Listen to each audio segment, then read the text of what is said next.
Okay, so the hour of darkness, all of the things of Holy Week. I want to look for a moment here at the painting that I put on this, because this kind of has all of the little elements of the story of the arrest of Jesus, okay? So it's pretty interesting. You can see Jesus in the middle there. They're starting to arrest him. And right here in the foreground, you can see Peter. Now, as we've talked about Peter many times in this month since we've started the New Testament, kind of what kind of guy he is, he's the one that's saying, how about now? Is now the moment? And, in the Transfiguration, other times he's like, it must be now. How about now? And so he does it again. In the scriptures, you can see where when they start to move forward, they see the crowd coming to arrest Jesus. The disciples are kind of talking back and forth. Should we attack them? Should we, what should we do? And Peter's like, let's get them, So then he goes up and he actually cuts off the ear of the high priest's servant. Now, this is where my imagination starts to take root a little bit. If he's ended up fighting with the high priest's servant, I think he may have actually been going for the high priest. And knowing how Caiaphas was, he probably took a step back and pushed his servant, maybe towards Peter or something like that, because he was that kind of guy. So he may have been going straight for the high priest, as the first strike in the battle. And so he cuts off the servant's ear. And of course, Jesus surprises everybody and says, what do you think? I'm here to lead a rebellion? Stop all of this. No, we're not going to do this. And of course, he heals the ear of the high priest's servant, which still doesn't impress all these people. They're still following through with their plan, right? So also in this, you can see Judas right here.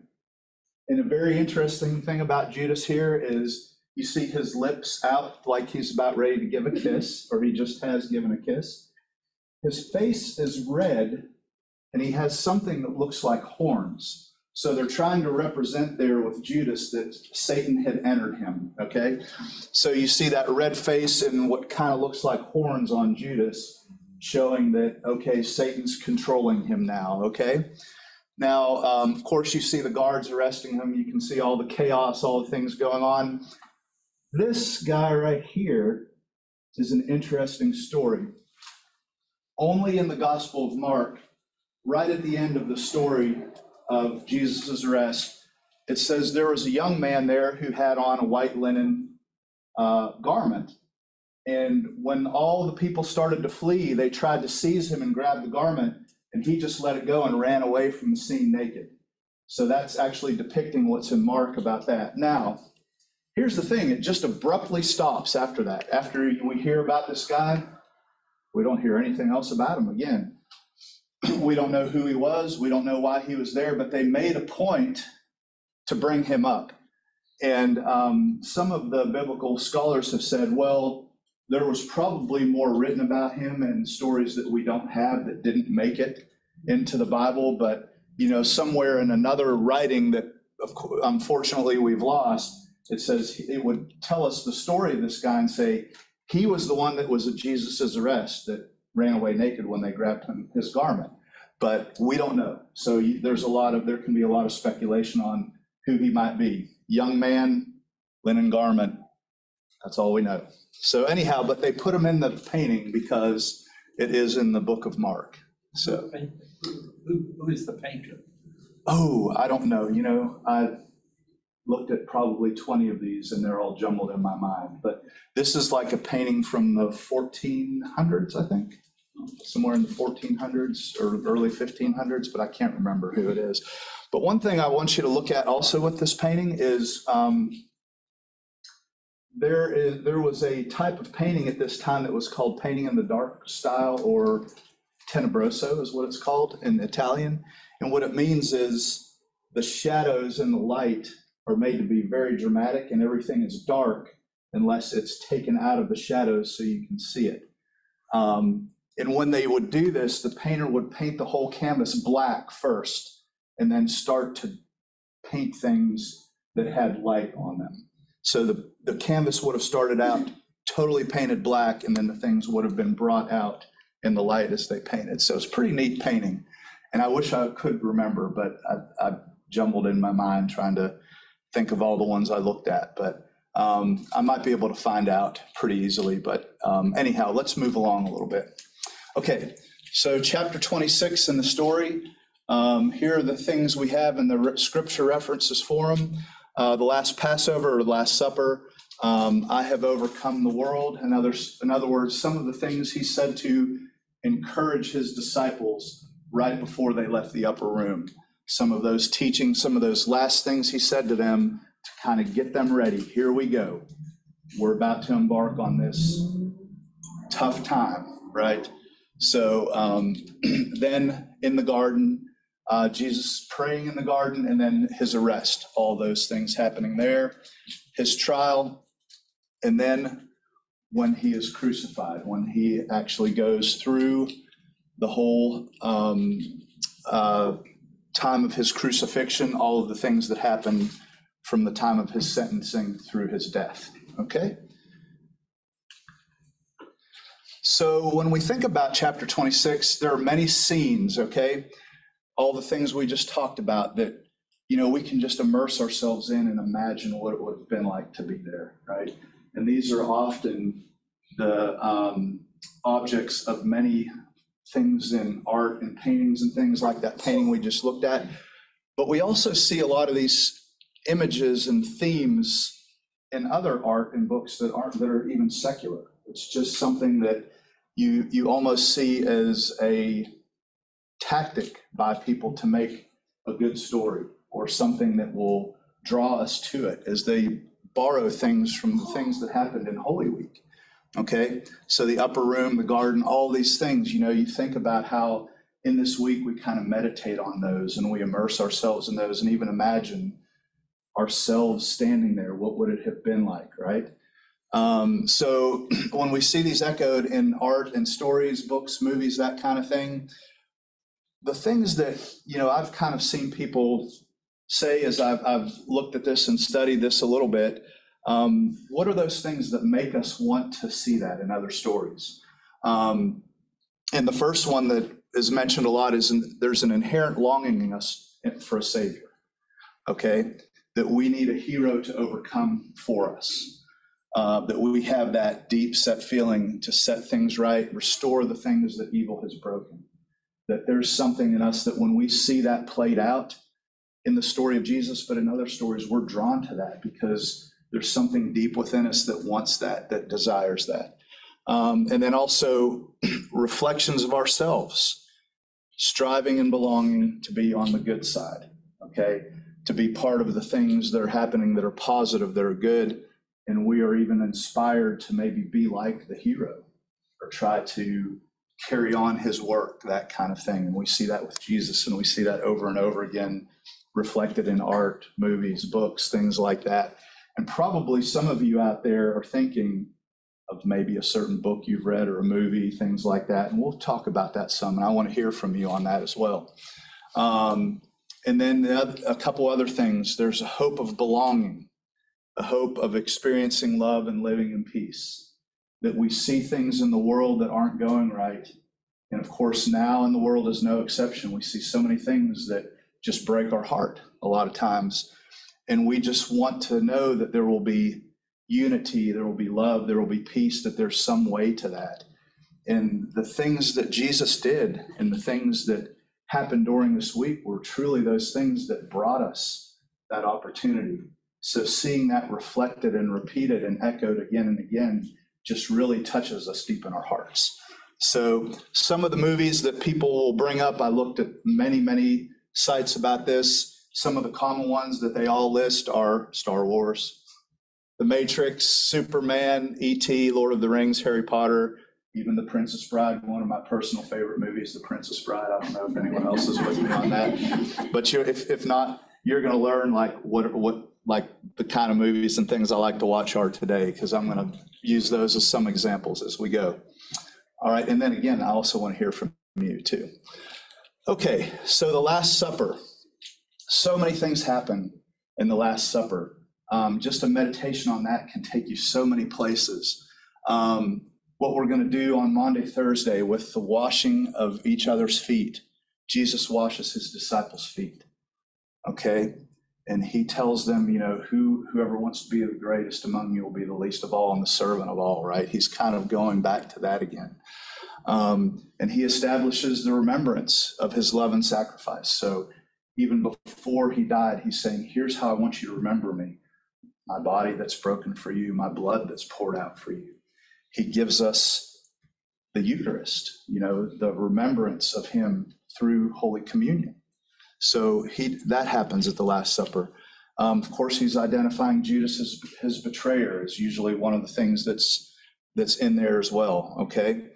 And once again, here we go, Peter talking about Peter denying him, and he's like, oh no, that's never going to happen. I'd even step up and cut off someone's ear if I need to. I'll tell you that, right? Maybe he's thinking that. I don't know. But he tells Peter he's going to deny him. And then he starts to explain one more time. He lays it all out. He has to suffer. He has to die.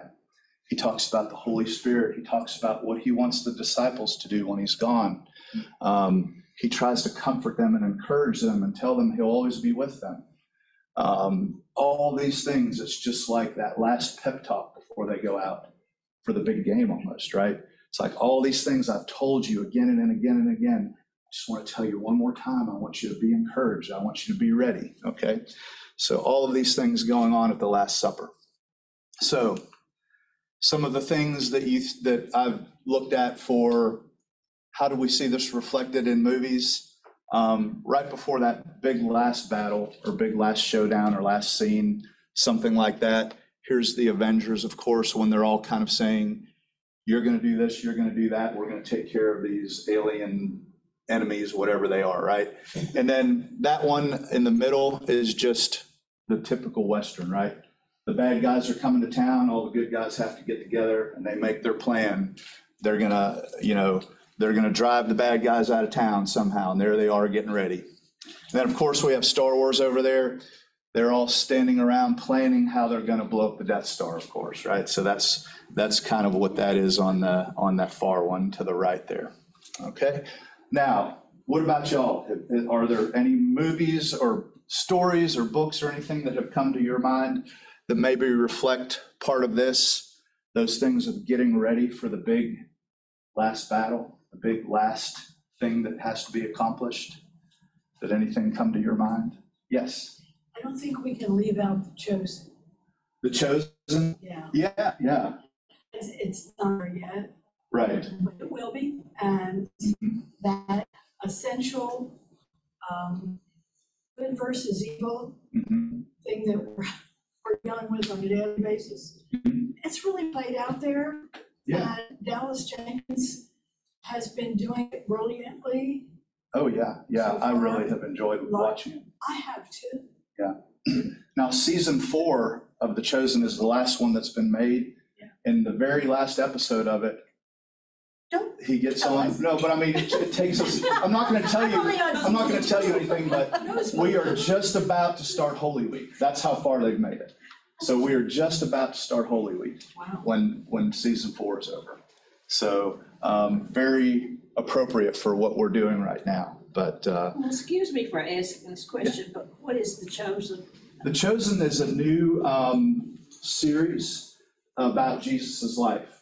And it's made to kind of show the struggles and the humanity of the disciples and the people that followed Jesus, what their lives would have been like to follow him. Where's it playing? Or it's streaming on streaming services on your TV, but they're also running it in theaters. Like they'll put it in theaters first, and then it'll go to streaming.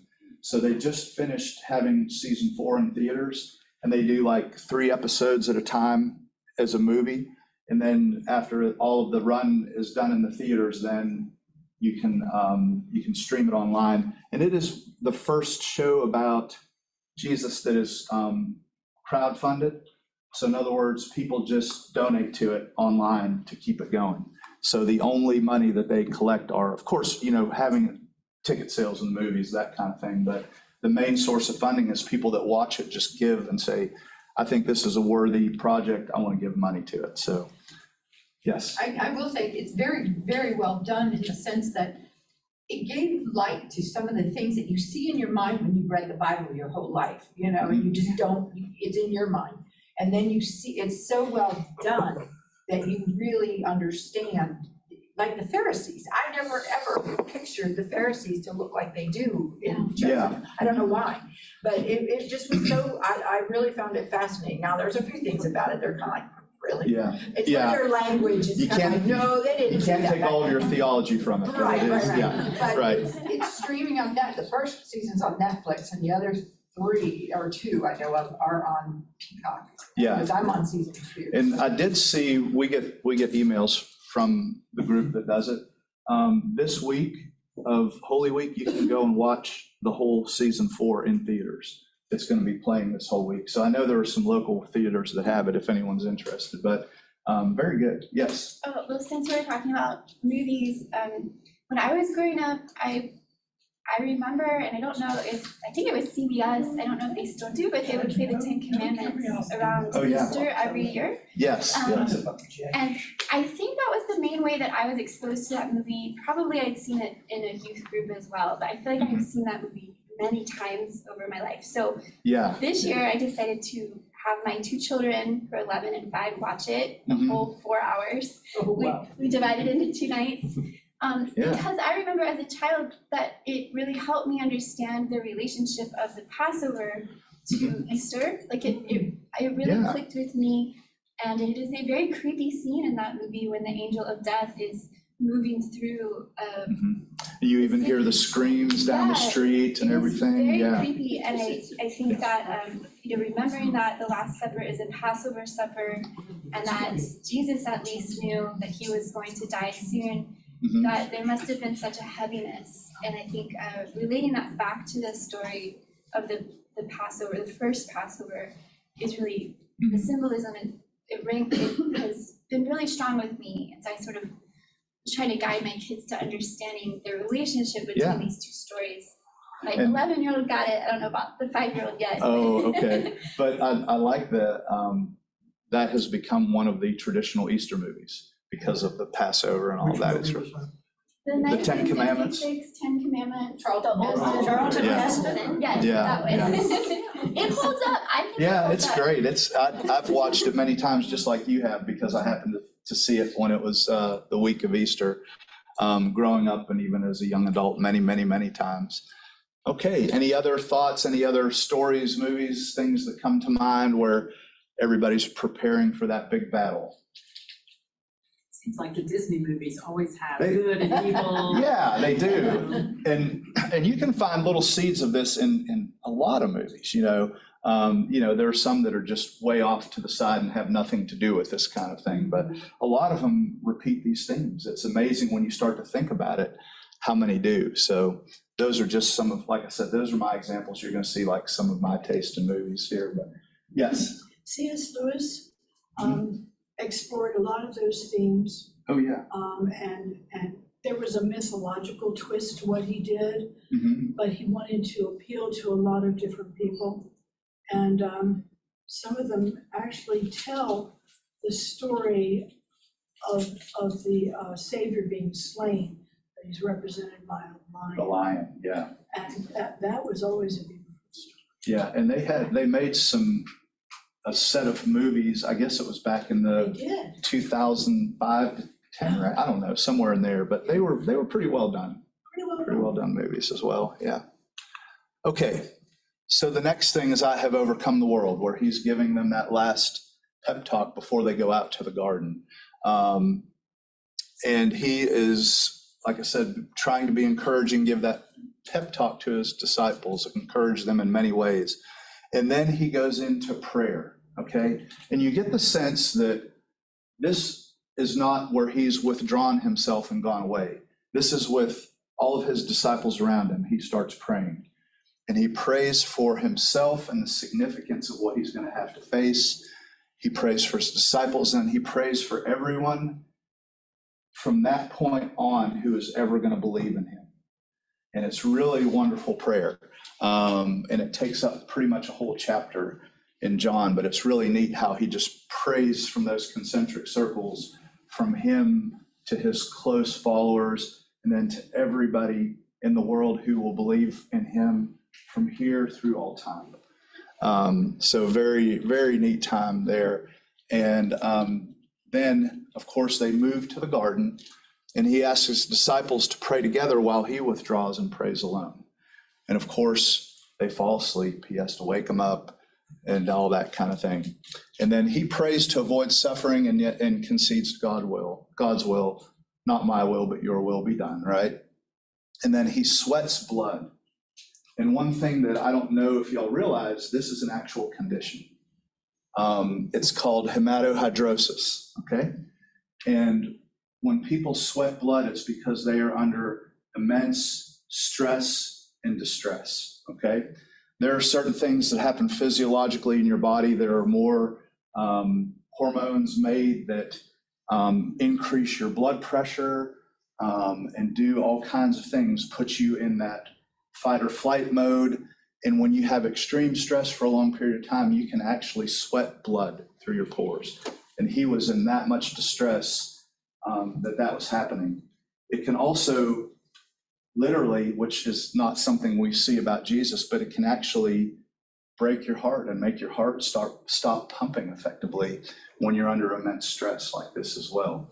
And some people would say the fact that when his side was pierced and fluid came out with the blood when they pierced his side, that was showing that his heart had started to fail too, because of the extreme stress that he was under.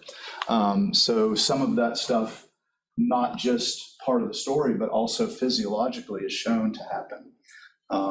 So interesting things there. And then Jesus is comforted by angels or by an angel. And he wakes his disciples up because guess what? They're on the way to get him now. And then Judas betrays him and Jesus is arrested. Okay? So that time of prayer, some of the things I put up here again, like I said, this is going to be my taste of movies. I want to hear from y'all too.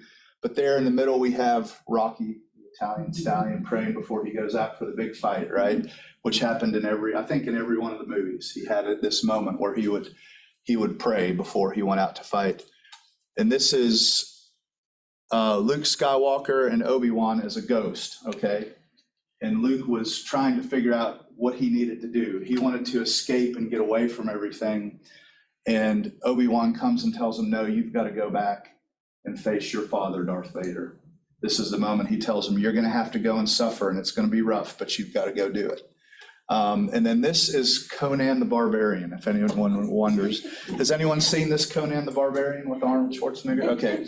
He has a prayer to his god, Crom, which I would not say is very good theology at all, and it's not very respectful, but he prays when things are getting ready to get really bad. All of the bad guys are coming out to attack him and his little group, and he has never prayed before, so he figures, I'm going to give it a try because we're likely not going to make it through this. So he's praying there. And then we have the picture of Jesus with the angel comforting Jesus there, which was really nice. So what do y'all think? What are some that come to your mind, or any of those moments come to your mind in other stories, movies, things like that? Everybody just likes my movies. That's everyone's with me on that. Okay. I know my wife would probably roll her eyes well, she knows it's in there, but knowing that I'm going to talk about Conan, because I always tell her that's one of my favorite movies of all time. She's like, oh, how can that be one of your favorite movies? Yes, did you? This is something that has occurred to me at times about those people who are about to be redeemed by Jesus. And he's in the garden. And I used to think maybe in my mind I could sit next to him during that time. Yeah. And then I came here, and you guys actually have a part of your service where you do that. Mm-hmm. You sit next to him. Yeah. So because God does not deal in our kind of time, maybe that even affects him through the centuries. Yeah. That we, the redeemed, go back to him and sit with him in the garden. Mm-hmm. And that's one of the reasons he was able to make it through to the end. Yeah. Now that's That's, Yeah, Father that's- Lonnie mentioned that last week. That was Oh, really he did? powerful statement, yeah. Yeah. And that's a view of it that, not every Christian might ascribe to this view, but Yeah. the fact that all of the prayers of the people from the time of Jesus till now, Yeah. that God doesn't see time the way we do. No. And he knows all of the people that are meditating on him and supporting him and offering him their prayers and just loving him. And that we all have a little tiny part over all of those centuries that we add to encouraging and lifting Jesus up in his moment of despair in the garden, which is a really neat way to look at it because. Because you want to do something. Right. You see that happening in your mind as you read it, or you see it on The Chosen, or you see it in a movie, and you want to do something. Yes. So that's something. And Jesus never told us in any way that we are insignificant and our prayers don't matter. He would have said just the opposite. So I think he values that quite a lot. Okay. Very good. Any other thoughts, other stories, movies, books, anything that comes to mind, TV shows? I don't know. What's the question? Oh, times that you see the hero about to face the thing that is likely to be so difficult, and they just Well, take a moment. I don't think I'm a hero. Yeah. But there are people in this church who've been told you have cancer and you will never recover. Yeah. And so and my heart is very troubled these days about Gaza. And just About what? Gaza, the people who live in that part of the world. Oh, yeah, absolutely. Who face every day. How terrible. Death and the death of their children and their loved ones. Yeah. That if you face that, you're a hero, whether you think so or not. And people of Ukraine, who I would live in terror. I don't know, and I'm sure they do every day. And we get so much news about it that we can actually almost imagine ourselves there in a way, just like we're talking about with a lot of these stories. We can just think about how horrible it would be, right? And that is, to keep on going in that environment is heroic. Yeah. Well, I'll tell you a little something. In war often is that way. War is often just terrible for the people that they're not soldiers, they're not fighters, they don't have any political stake in it. They're just trying not to die as the war is going on around them, right? When my grandfather was in World War II, and he talks about when they finally broke into Germany and started to go through and liberate towns, that there were people that would come out and just hug the American soldiers and cry and tell them, we've been afraid to even come out of our house for months. We have just felt like our doom was right outside our door for so long, and it's been so hard and so stressful. And when they saw them coming through, and they knew that there wasn't going to be any more fighting around them and they were safe, they were coming out and just in droves and hugging them. And my grandfather actually spoke German quite well because his grandparents did not allow English to be spoken in their household. They had to speak German when he was with his grandparents. So they would tell him things and it would just touch his heart, and other people couldn't understand. Most of the American soldiers couldn't understand, but he just really got a window into how bad it was for the people that didn't really have a stake in that, except this is terrible and it's going on right around me, So interesting how, and war is just one of those things. It's always awful, always awful. All right, let's move along here. How are we doing on time? We got a little bit of time. I don't know if y'all are up for hanging out till we're done, or if you need to go, that's fine. I'm going to try to get finished though, and if we go a little bit over, I hope you'll indulge me with that. But okay, so Jesus's trial. First, he goes in front of the Sanhedrin. They're the ones that arrested him. They're the ones that get him first, and you can see this image here. they are the ones that really, really had a problem with Jesus, the religious leaders. They hated him because he represented a threat to their power. So they would strike him and spit on him and call him names, and all these horrible things happened to him in front of the Sanhedrin. And they were, questioning him, trying to get him to say something blasphemous so that they could accuse him. And they had a growing list of charges that they were going to take to the Romans. And they were so politically motivated that they weren't going to kill him themselves. They did have a law where they could have killed him while they were on the temple grounds if he had blasphemed and that kind of thing. They could have stoned him. They tried to do it once already, but they didn't want to cause any division between them and the Romans. They didn't want the Romans to view them poorly by doing this and causing a riot or causing an uprising or something like that. So their plan politically was to take him to the Romans all along. So first they had their moment where they got to kind of take things out on him for what he had done to them. And then they took him to Pilate. Now, Pilate, on the other hand, you get the sense that he was like, oh man, I don't want to deal with this. I just don't want to have to deal with this. But these are those religious leaders, and I don't want the people to be mad at me. So all this politics being played, and Pilate really would have been a lot happier if he could have just stayed at home, right? And just stayed in bed or something and not had to deal with this. But they were making him deal with it. Not that he's innocent, but again, he's one of those political players. He's going to play the politics, and for him, Jesus is the pawn in it, right? So the first thing he does is like, I know, I'll send him to Herod, and I'll let Herod make a judgment because then I don't have to deal with it.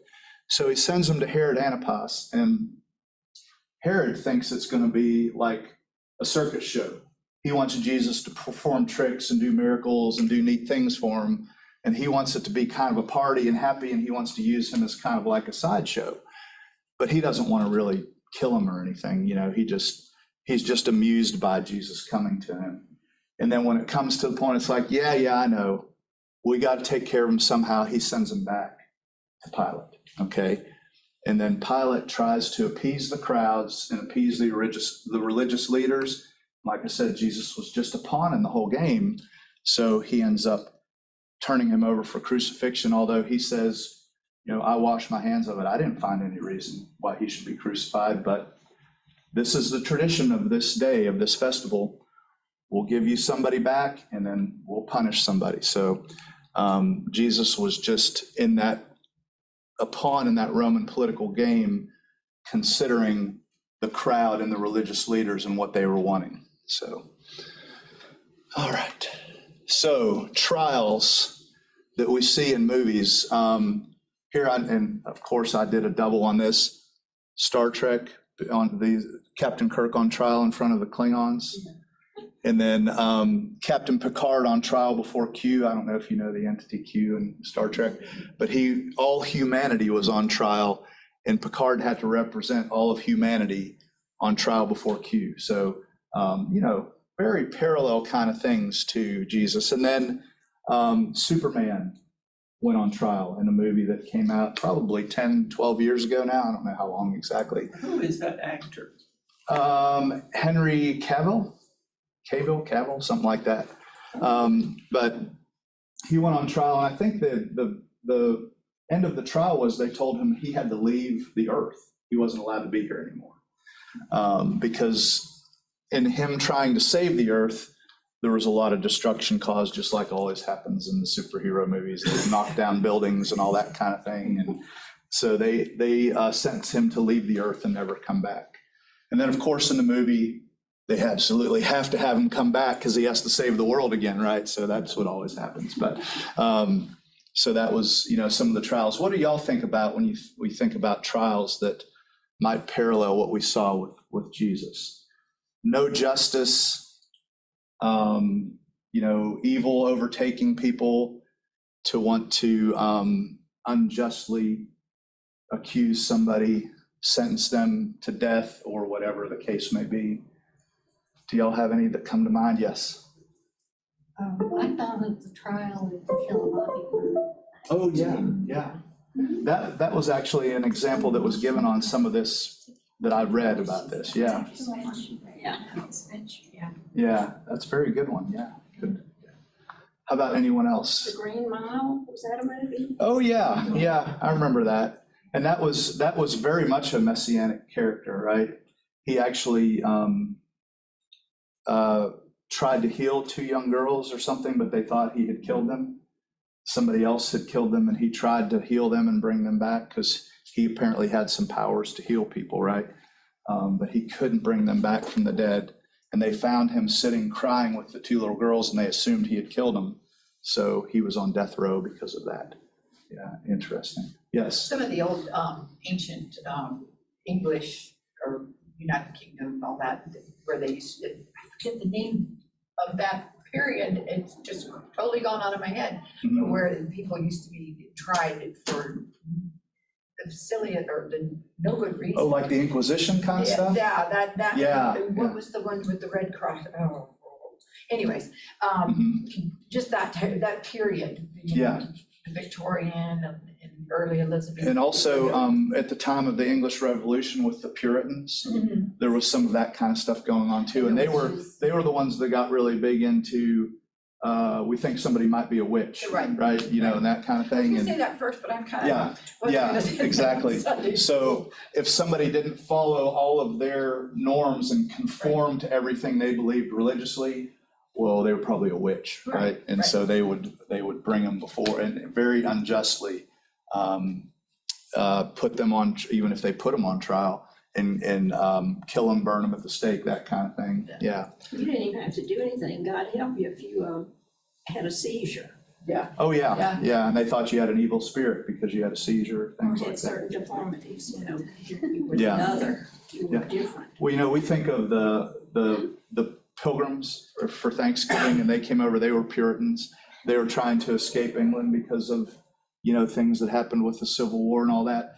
But the things that the Puritans did in England were really they were not very nice in a lot of it. They escaped England so they could, Yeah, Salem, Massachusetts. so they could institute their own So they could little hell on earth. make everybody conform here because they couldn't win the battle there. Yeah, exactly. So, yeah, it's interesting though. I don't much Interesting. like the Puritans. Yeah.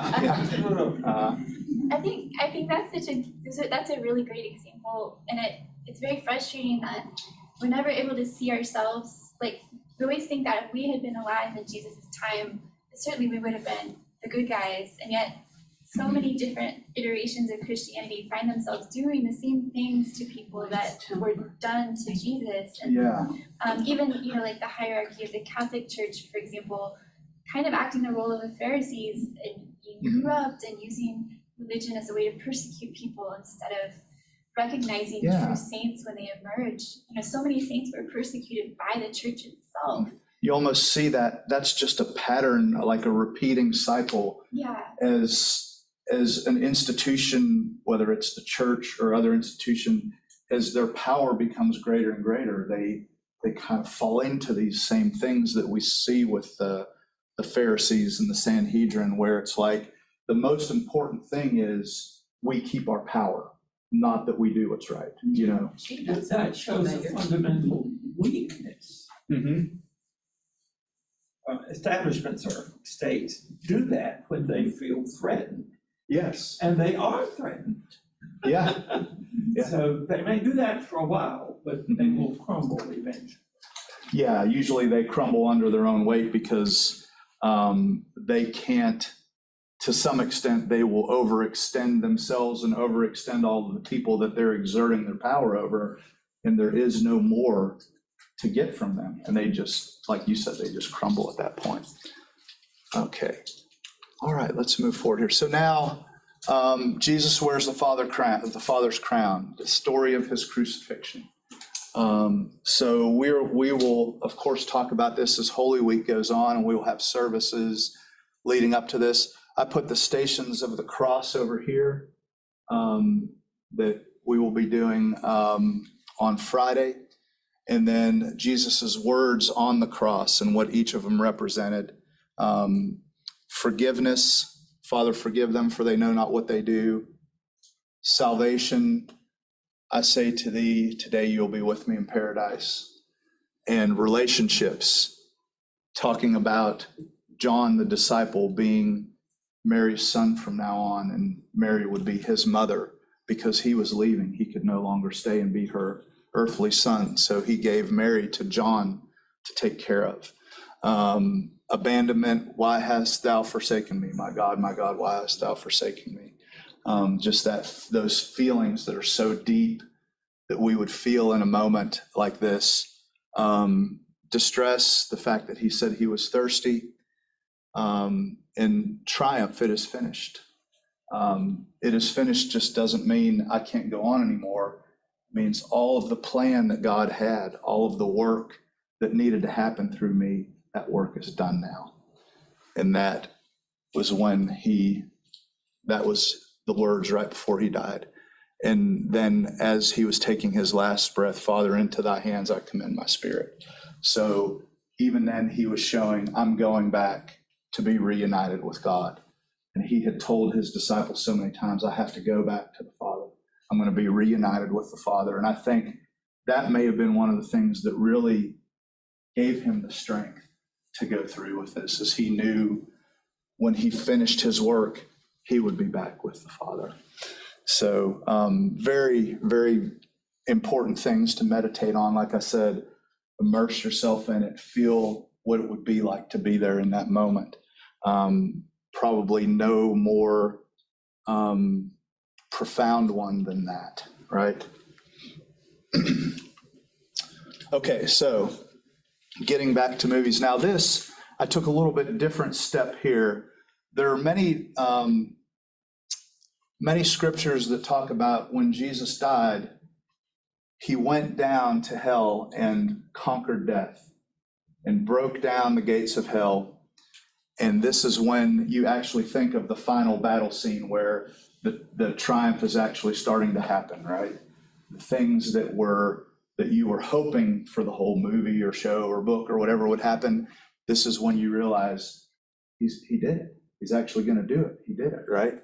And so some of these I have. This is, again, there you go, my movie taste, The Mummy, where Evie is actually pulling Rick out of the pit of death and hell, and you can see all of the souls in the pit trying to pull him down, and she jumps and pulls him out of the pit.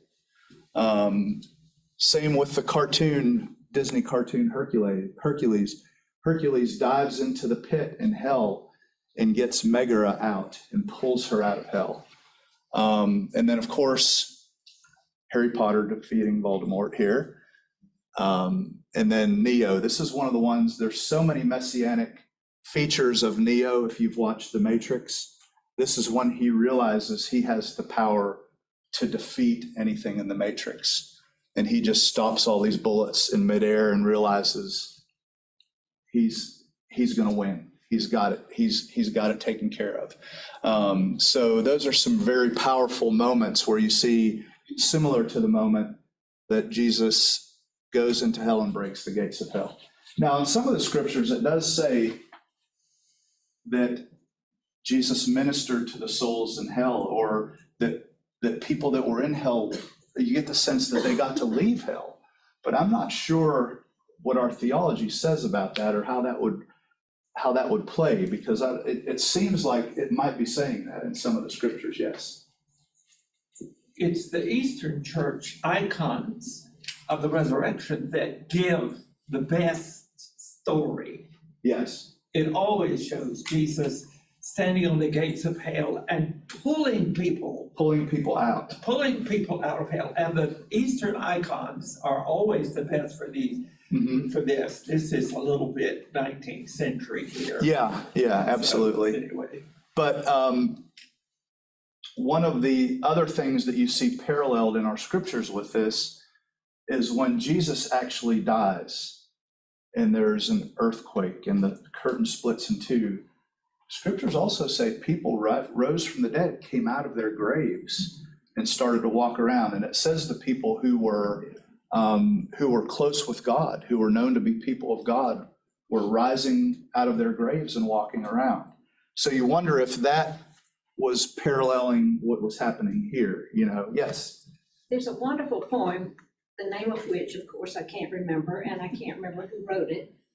And I can't remember it except for the sentiment or the thought expressed, which is that when Jesus died, before he rose, before he was resurrected, he first went down into hell and comforted and saved Judas first. That was the first thing he did. Okay. And it is a beautiful poem, and the dean of Canterbury Cathedral read it one time during one of his morning prayers. It's a very comforting thought to me, is that Jesus did not abandon Judas.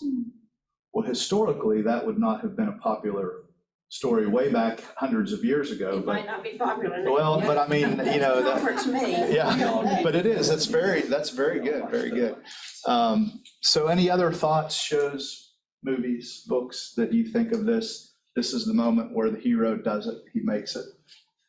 He's got whatever he needed to have accomplished. Everybody's thinking they love The Mummy. That's the best one. No, I don't know. But anyhow, yeah, that was a little bit out on the wing for me. I did like those movies. All right, so we're almost done. This, I think, instead of reading this, I'll let y'all look at this and read this later because we are already over time. But these are just some other scriptures, that one that I had written out there on those two slides. And then here's some other scriptures speaking of Jesus' victory through his sacrifice. So those are some ones that are good to meditate on this week if you get some time. Even read the chapters around them, really good stuff that kind of give you that sense of what did this actually mean that Jesus did this for us, right? So there's some you can look at. So a little bit more discussion if y'all would like. What are the moments or scenes that you find yourself contemplating or immersing yourself in during this week? What are the ones that you think, wow, I can put myself there and it really focuses me on what I need to focus on this week? Where are those places you put yourself? Yes. Just like when we sang the song today, Were You There? And Oh, yeah. every time I sing that song, I can't even talk about it, but every time I sing that song, I just break down every year, every time. And that to me is the center of everything about it. It just puts you right there Yeah. in that moment. Yeah, absolutely. What about for anyone else? What are the things that you just really seem to be able to get lost in, immerse yourself in when you think about this week? Yes. Well, being in the choir, we're sort of drowning in holy music. Yeah. So there are a lot of beautiful pieces. And as you're The music is singing, real important. what's that? The music is real important. Yeah. Okay. Wonderful. Wonderful. And as you sing those songs, does it kind of make you feel like you can almost feel the experience of it, of being there, Yeah. Yes. One of the things that always gets me during Holy Week is Maundy Thursday night when they strip the altar Oh, yeah. and the church is bare. And it leaves you with that feeling of what would life be like without Jesus? Yeah. And you think about all of his followers when he was arrested and taken away, and then when he was crucified and they had to take him off the cross and bury him, and they all had to spend that time until Sunday morning thinking, was that it? Is that all? Is it over now? What a profound thought, and what a hard time that must have been for them. Yes. My God, why have you abandoned me? Mm-hmm. That was just incredible. It was years before I understood it. Mm-hmm. So he was experiencing for us, God walking away from our sin and the way we broke God's heart. Yeah. He had to experience even that. Yeah. I cannot even imagine what that cost the Father, Yeah, having that moment, having to say Where, that to his Son, you who know, he loved beyond yeah, anything. that is really difficult. And, you know, being the father of a son, I couldn't imagine that. That is so hard, so difficult to think about, but so profound that God loved us enough that he was willing to do it for us. He really did sacrifice him. Yeah, absolutely. Wonderful. Anybody else have any comments? Okay. Well, there is no adult Sunday school next week. So I just put these up here just because we're looking forward to next Sunday. This is the things we'll be talking about, the things we'll be experiencing after Jesus is resurrected, things that he does, the appearances he makes, just the knowledge that, like we said, he did it. You It's know, a beautiful painting. Where you got Yeah. that? I just found these online, actually. It's So beautiful. The one with the cross and looking out of the sunrise. tomb. and the folded up linen, the shroud folded up. Oh my gosh, it's gorgeous. Yeah, I love that one. This is when they realized it was Jesus when he broke the bread after the road to Emmaus, and he sat down to have supper with them, and they didn't know who he was until he broke the bread. And then they were like, oh, hey, that's Jesus, you know, and then he disappeared, of course. But and then they had to run the whole way back to tell the disciples, guess what? We just saw Jesus. So, and there he is appearing to the disciples and to Mary Magdalene in the garden. So, okay. Well, thank you all for staying a little bit late. I'm glad we got through everything, and I really enjoyed our time together. So I hope everyone has a great Holy Week. And I'm sure I will see you here. If you're here for the services, I'll be here for many of them, I'm sure. Y'all have a great week. See ya. Thank you. Thank you. You're very welcome. Thank you.